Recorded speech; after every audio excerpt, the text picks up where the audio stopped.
Hello everybody, today we are going to talk about list comprehensions, which are sometimes called expressions, formulas. I will tell you soon what are they, but before that we should see what problem do they solve, because that way it will be 10 times easier to understand them, believe me. Okay, so imagine a problem like that. We have numbers, a list of numbers, like for example 1, 2, 3, 4, 5, 6, and we want to raise each of the number to the power of 2, for example, and we want to create another list based on that list, right? So in order to do it normally, we would create a list, empty list, that would store the powered numbers, and then we would go through each of the element inside, through each of the item inside, through each of the entry inside of that list, and then we would just append to the end of that powered number list each of that item raised to the power of 2. And that's all, right? We've just created list of numbers that are raised to the power of 2. That's all. But we can write this thing a bit different way. The way will be more elegant, stylish. It will look better than this, okay? And how to do it? Well, in order to do it, we're gonna type square brackets, and then we're gonna type firstly what we want to do with each item inside of the old list, like for example numbers. So we want to raise each of the element to the power of 2, and then we need to say somehow inside the list comprehension, inside this expression, inside this formula, where are these elements from, right? Because right now we just said we want to do something with elements, but we didn't say where do they come from. Okay, so they come from this list here, right? So we should say something like that. For element in numbers, and that's all. So we've just replaced this thing by this thing, right? We can now save the result inside, for example, power numbers too. We can run the module, and now powered numbers will return us powered numbers, and powered numbers too will return us the same thing. So this is just an alternative way of writing this thing. This is more stylish, more elegant. For some people it might not look more elegant, right? Because you might be like, I'm not sure how to read that. Do not worry, because when you write that list comprehensions expressions a few times, you will see that it's pretty straightforward. You just need to practice it a bit, so do not worry. The most important thing is for you is to remember that in the first place you type what you want to do with elements. In the second place you type where do you get that elements from, okay? And also notice that we do not have here any sign between what each of that statement, right? And I think it's good idea to just add enter here sometimes, because that way it's easier to see that you do a few things here, right? First, what to do with elements, and then where do we get them from, right? And also this module will run without any problems, and we're gonna get the result as we want it to. Okay, so let's go to the second example, like the even numbers. We want to have even numbers. So normally we would go through each element, each item inside the numbers list, and then we will check if there is a rest of the operation like that. Element modulo 2 is equal to 0.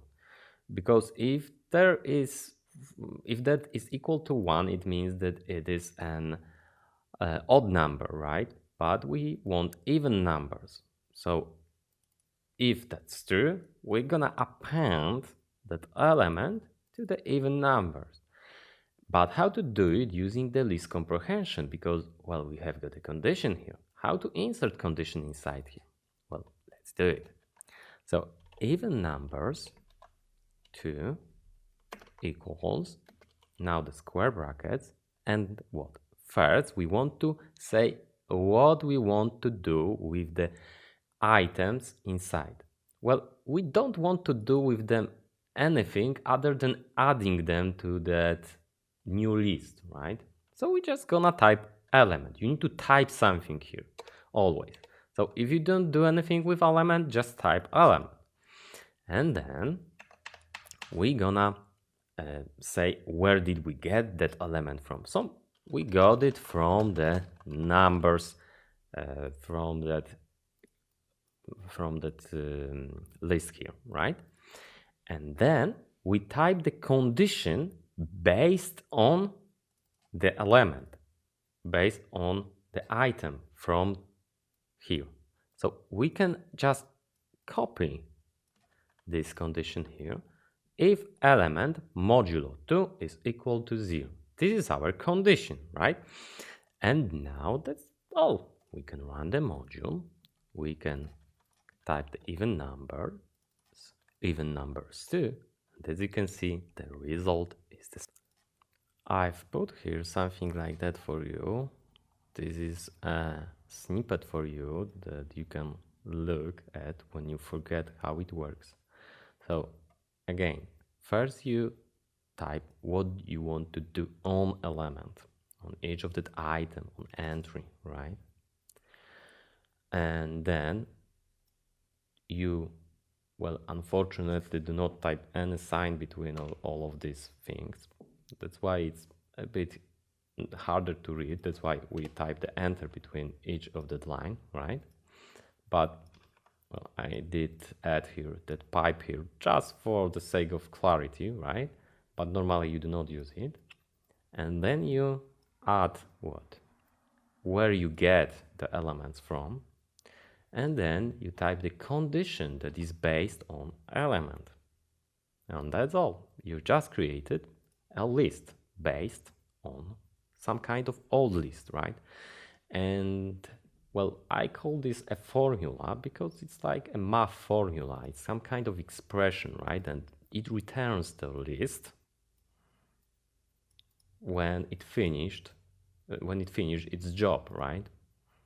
So why to use it? Because it's a cleaner way and what's more, faster way than this one.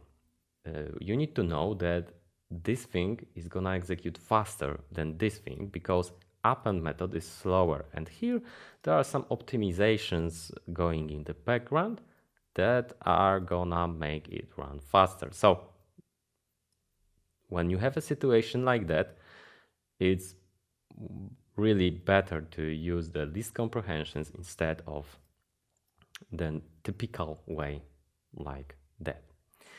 It's also good to know that, well, we do not need to have a list of numbers like here, right? We could just generate these numbers very fast. Imagine that you want to raise to the power of two numbers from, for example, 0 to 20. Well, we do not need to create it manually like that, right? We can just instantly change here. For example, where do we get that elements from?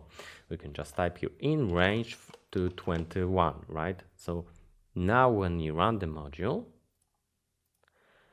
you will notice that we instantly got numbers from 0 to 20.